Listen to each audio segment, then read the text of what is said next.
here, and it's the European Athletics Indoor Championships in Apeldoorn. We were talking about it yesterday for the first time. Hannah England was with us and is again. So is Alissa Szreter-Kelly. So great to chat to you both again.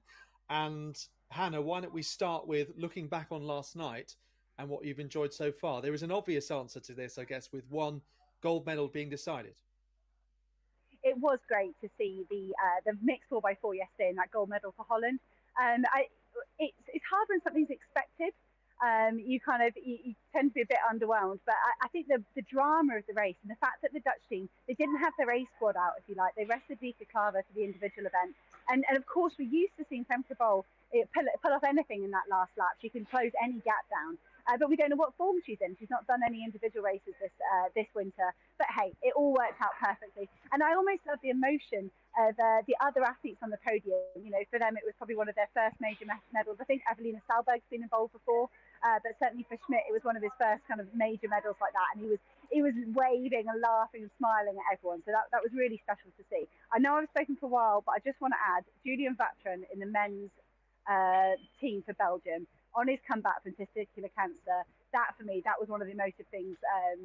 Just to see him back here on the biggest stage. He's a wonderful four hurdler, an individual 400 metre runner, but to be able to be back to full health in that squad and getting a major championship medal, I was just delighted about that. Really important mention that, because I think that story has gone a little below the radar. Alissa, what did you think about that race? Obviously, we went straight to a final. It's the first time that event has taken place at the championships. Yeah, I thought it was absolutely excellent. Femke obviously added her 10th gold medal to her tally, her 11th medal here at the European Indoors. And what I thought was really cool was actually Charlene Maudsley actually managed to run 49.93, I think it was, as her final split for Ireland, which was actually quicker than Femke's split, though she was, of course, having a bit of a celebration there towards the end, which so might be expected. But I thought, really remarkable performances all around, and what a fantastic way to kick it off. Yeah, she's having a bit of a squabble as well, trying to get to the front. Yes. That has been a bit of a story of today's morning session, having some squabbles there on this tight indoor track. Hannah, you're there at the Omnisport Arena in Apeldoorn. Some people have actually been talking about a quirk of this track, that the finish line is slightly earlier, and therefore getting round the bend first, getting to certain places first is quite important. But yeah, just wrap it all up, because we had a few squabbles out there today. The 400s were strange for me. I think there's kind of a unwritten rule: get to the break first, and that's it. The race is yours. You can control it from the front. And particularly with a short indoor straight, that's say if you're in the lead, you're happy coming off that last bend, you're home and dry, and that's just not what happened, particularly in the men's 400 metre heats. And you've got longer to try and get to the lead. You've gone through the bell, and you can glide through. We saw Horvath Ingvaldsen do that very well. But it just seemed, particularly in the men's 400, leading through the first lap didn't work. And that there was so many changes happening on that second lap. People are using that back straight a lot more on that final lap than we normally see indoors. I kind of feel like all the moves are usually done by that point, but there was so much action on the back straight, so much crucial action that changed the kind of course of the men's 400 particularly, and the men's 800. Yeah, absolutely. I mean, Alissa, I know one of the things that you enjoyed was somewhere where we don't have squabbling between athletes. It's more squabbling between athletes and the bar and trying to get over it. It's a women's high jump. We saw Yaroslava Mahuchik in action. Yeah, I mean, in action I'm not sure we quite saw her in action. We did see her come in at 189 and do one jump with her first time clearance at the very top height after being in her sleeping bag, which is kind of her staple now, relaxing herself in her sleeping bag. So I thought it was fantastic. Obviously we've got high hopes for Mahuchik. She's got only two other women in history have ever jumped higher than her indoors. Those women being, I believe, it's one, isn't she? Tia Helibert. Is that the other one? Cool. Yep. No, Tia Helibert has. I might be right. So Mahuchik has jumped 206 indoors rather, but 2:08 is the world record indoors, which 2 women have achieved. Tia Hellebuck holds the championship record for the European indoors at 2:05. So given that we know that Yaroslava has done 2:06, it would be really exciting to see if she can get pushed towards that championship record. I don't know that we're going to go into high over 2 meters. Usually she wins at around the 2 meter mark. But if we, she with last year with Paris, I think she won at 2 meters, then decided to go out to 2:07 for a personal best, flew over that, and then thought, well, I'll go for 2:10 and first time clearance. So you never know, she might spoil us here. And then just briefly, Morgan Lake, what a beautiful showing. I mean, first time clearances all the way through, coming back from a bit of a disappointment in Paris last year. But she's looking really, really strong, and I'd hope to see her get a medal in this championships. Yeah, and sometimes with high jumpers, when you achieved a national record and have held it for some time, people expect, don't they? They expect another 2 meter jump. They expect consistency, but it's just not always possible. Also, the sprint hurdles qualification you enjoyed. So relatively unusual maybe to have semi-finals and then finals in separate sessions. Quite often we see that with the 60s and 60 hurdles as kind of almost like a warm-up between the final, if you can make it there. What did you make of the qualification? It was tough, wasn't it? Yeah, qualification was very interesting. I felt that, in all honesty, very close heats. And actually, the slowest winner of those heats was actually Kambunji, who, as we know, is probably the favourite here alongside Nadine Visser.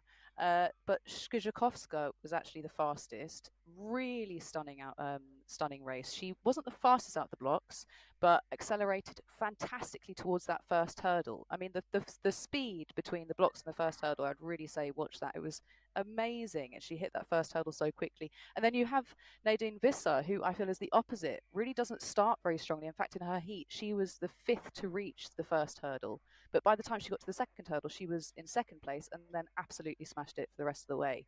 Kambunji likes to lead from the start and then just goes with it, and I think we're looking for a really interesting competition. I'm hopeful that maybe Sarah Lavin, with her championship experience, may be able to come through and get a medal.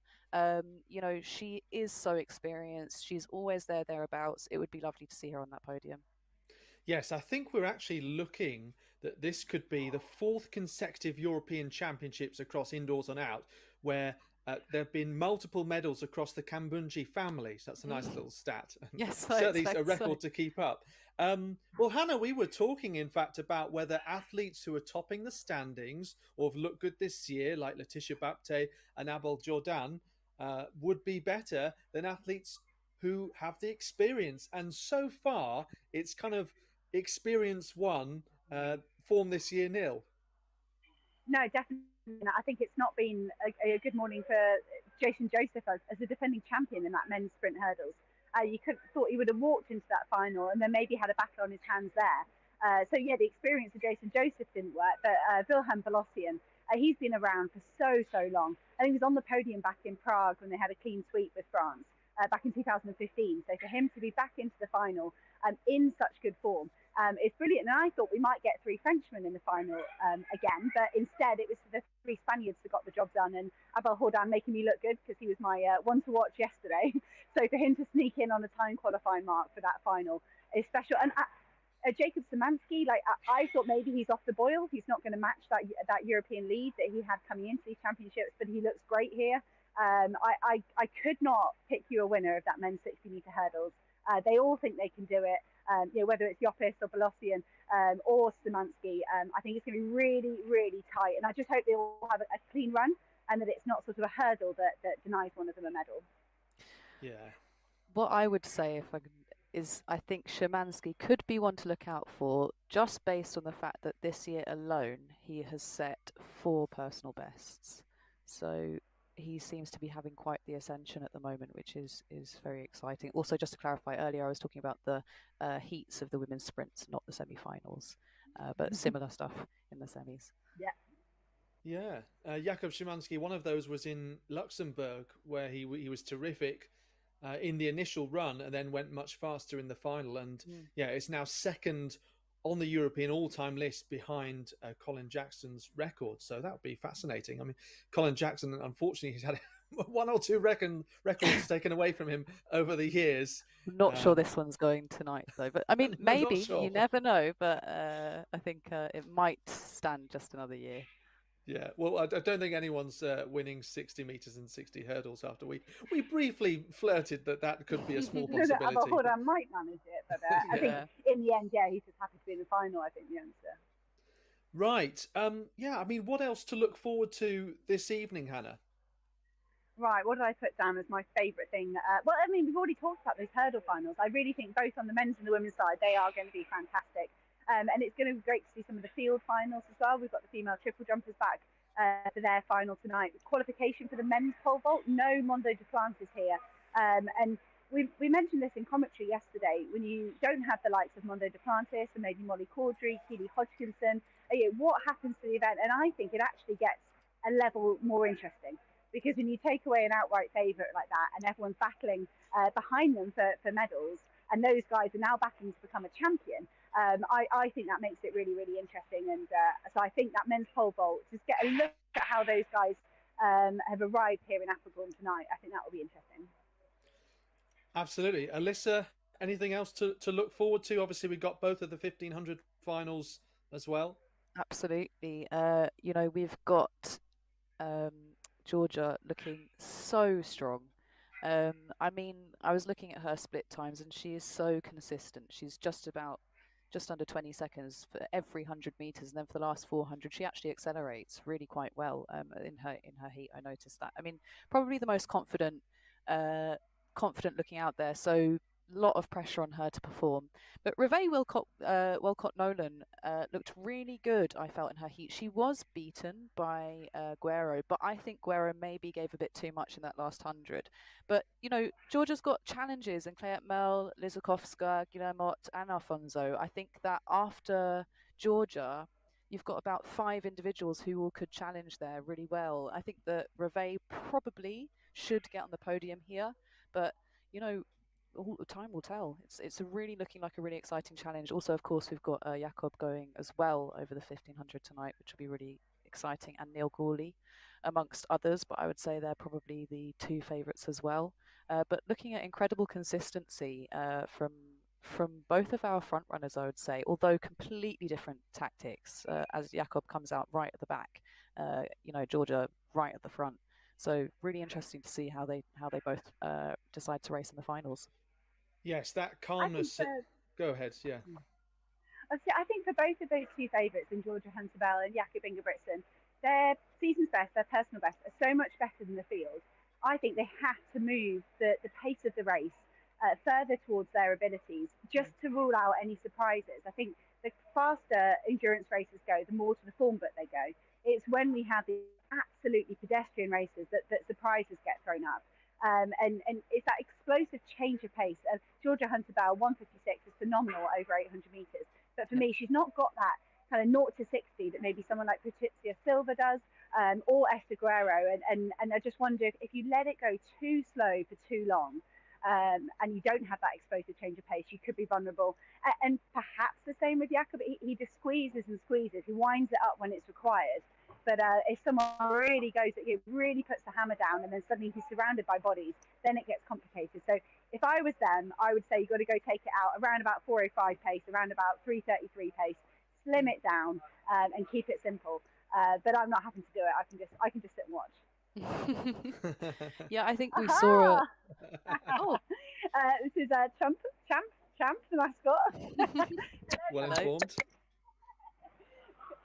You having a good weekend? Yeah. I don't know if you guys saw it on the coverage, but you had a chance to go at the hurdles. I didn't go so well. Lost the shoe. Yeah. So. But it's a great atmosphere here, and the mascot Champ is definitely adding to the atmosphere. So thank you.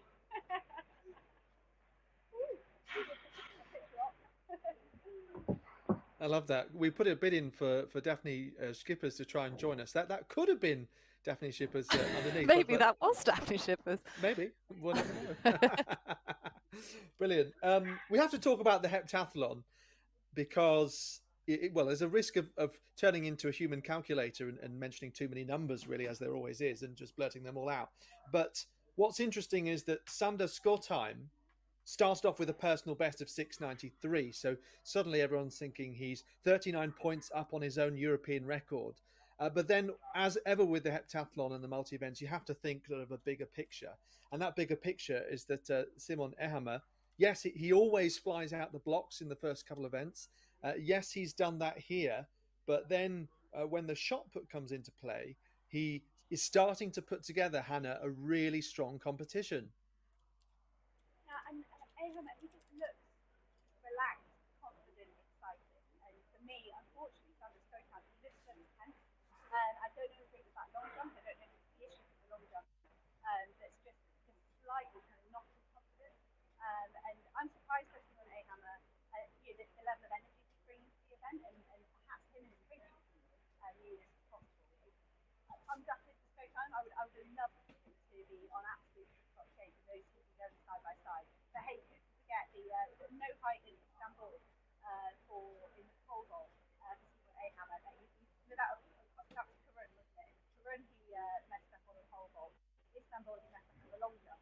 So Ahammer, he has got a track record of being vulnerable in some of the field events. But yeah, he's looking pretty good today so far. Yeah, you have to remember though that Schottheim could be as much as 12 centimeters higher in the high jump, albeit he hasn't quite reached that personal best for a couple of years now. So we'll really have to wait and see. The term being on world record pace has kind of been mentioned because after those three events, Simon Ehammer is, let me look, so that's 39 points, I think, up on what Ashton Eaton did Istanbul 2012. But the decathlon statos and experts have warned me, hey now, don't be using that word lightly. Remember that you have to see that bigger picture, and you have to see that Ehammer, his last two events, don't compare to Ashton Eaton. They really don't, particularly in that 1,000 meters. But yes, Hannah, you kind of alluded to it there, but it will be all about whether they can really push each other to the end of the competition for big scores. I guess the advantage Ahammer has, 1,000 is strength by any means, but there are many athletes here that help go to the time. It's not like he's going to go and try and solo and time trial faster than he's ever done in 1,000. He should be able to choose an athlete in that men's heptathlon field to latch onto and pull him to a suitable time. But he's going to need a real he's going to attack that world record. He's going to have to go perfectly this afternoon and tomorrow morning, and he's going to need going to need time to spare in that 1,000. So I think on personal best, 20 seconds directive of Ashton Eaton, and that's too much, so he can't go in less one. Yeah, Alissa, your thoughts on the heptathlon generally? I mean, difficult to keep across at times with everything that's going on, and sometimes it's a case of athletes picking up points and then moving on to the next event and just trying to save a bit of energy. Absolutely. I think the heptathlon is such a sort of game of balance. You know where you're usually, obviously, everyone doing the heptathlete is pretty good, very good over more than one discipline. But everyone has their weak spots. For example, Ahammer is more often the throws and the high jump. But his, long jump, his sprints, his running, fantastic. And then you have the opposite with many other people. So you have funny performances all around, and sometimes people do an incredible personal best or a very shocking performance, or they come out and then in the event that they're supposed to do very well in, maybe they fall flat. They actually don't do nearly as well as they thought they would. So it's really kind of balancing yourself, making sure you perform your best in your best events, and then just trying to conserve your energy and really give out the best performance you can where you're weaker, whilst making sure that you're able to come through strong and pick up points. Like, for example, everyone knows that final 1,000 is just going to be where it all is for the top three. Yeah, exactly. You'd expect, even if Ehammer's weaker in the high jump later, that he'll come roaring back in the 60 hurdles for sure. Absolutely. He's got again another phenomenal personal best, even if he isn't fully at his best. And then the pole vault really was what helped Johannes Erm of Estonia win the title outdoors decathlon last year, because Sander Schottheim disappointed, even though that's typically a decent event for him. Well, Schottheim's season's best is 2:12. I mean, his personal best is 2:20. So it's looking pretty good. I would hope that he's able to lead the competition after the pole vault, and then we'll see. It'll be quite the battle.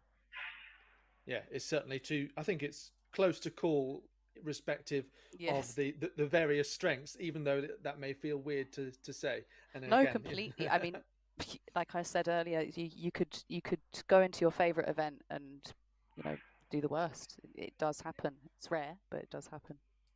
Absolutely. Right, we've discussed what's coming up tonight, and obviously, yeah, 6:50 local time.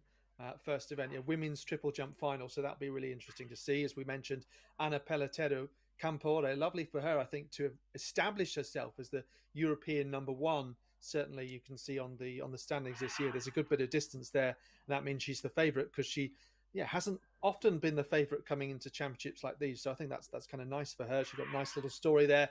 About also being another athlete who's returned from childbirth. For a fun element, lots of people have been noticing the Norwegian kit, the speed suit worn by Jakob Ingebrigtsen, red hot, and what can only be colloquially, unscientifically described as having go faster stripes. What did you make of it, Hannah? Well, you are the main fashion guru, Alex. So you're very boring stuff. But used to. I love the old school kind of faded red of it. I think that's cool. I don't like the go faster stripes, though. I think they just distract from what could be quite a classic piece. Yeah, I know you like the pink shirts. I think without the go faster stripes, it's got a chart behind it. I thought so time went to the old school, but even the best of shorts, but it's much more like the old kit. So he obviously did find it. Yes, it is a bit odd actually to have a choice of kits. It's almost like a home or an away or an alternative kit. Alissa, do you have any favourite kit at these championships? Oh, at these championships? Or generally? Generally, I would say I think it was USA 2012. Was it? They had a red kit, all red, and I thought that was really cool. So I guess I actually quite like Jakob Ingebrigtsen's kit in this one as well. I'm hearing everyone commenting on it all the time in every race, but I think I like it. I think it's pretty cool. I like block bold colours. I bought, because it was so unique, the France kit from the last cycle before the Olympic Games, yes, which had the Louvre design, but very disappointing in respect of, yes, it looks fantastic, but it's got this kind of mesh feel that isn't comfortable. So it's going to be for display. I'm going to enjoy having it on display. No, yeah, and actually, Jamaica's had some fantastic kits, though, not European, but yeah. But obviously the Spanish kit, again, a previous generation, yes, the one before this one with the sort of fire effect. Like that one, yes, as well. I really remember that very well. I also think Germany's always got quite a decent kit. They like to go interesting with their stripes. And speaking of different choosing kits, I'm pretty sure for the last couple of World Championships, the Team GB's had two kits to choose from. They look really similar, but one of them is like blue, red, and white, and one of them is like purple, red, and white. I prefer the purple, red, and white. I'm just going to put it out there. Yeah, I think it's the material doesn't necessarily translate to all parts of the kit. But anyway, we're getting into extreme technicalities. One other thing that I want to mention before we go is, and it was spotted on the live stream, Lika Klaver struggling to get up the stairs, but also sort of playing to the crowd. So, yes, I suppose, Alissa, it raises the question, why do we make athletes walk up so many stairs? Yeah, I don't know why we make athletes do many things at the end of competitions, but I think that I have no idea. Maybe it shows them off. I think in some competitions they do get to walk through the tunnel, don't they? For some, they get to go out through the tunnel. But yeah, it does seem a bit strange making them walk up the steps. Someone had an injury because of that. My goodness, you never hear the end. No steps ever at any championships. Yes.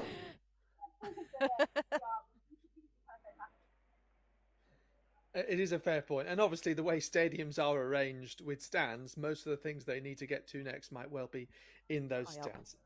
Anyway, let's look forward then to this evening session as mentioned, women's triple jump final coming up, but we also talked up the continuation of the heptathlon, 1500 meter finals with the likes of Jakob Ingebrigtsen, Georgia Hunter Bell, and many others. Men's long jump final, no Miltiades Tentonglu, but the likes of Mattia Falani are there. And then those hurdles final, we've had some brilliant dress rehearsals for them with the semi-finals, and it is very, very tough to call. You're always putting a big risk on your shoulders when you try and predict a sprint hurdles final. Maybe you'd like to do that, but I shall not be doing so. So thanks very much for joining, and thanks to Hannah and Alissa, and we'll speak to you this time tomorrow.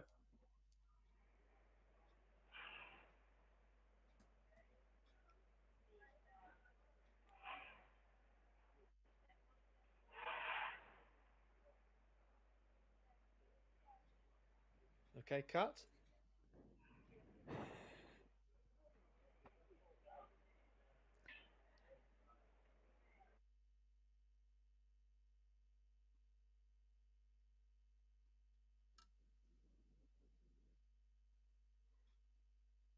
Thank you for that.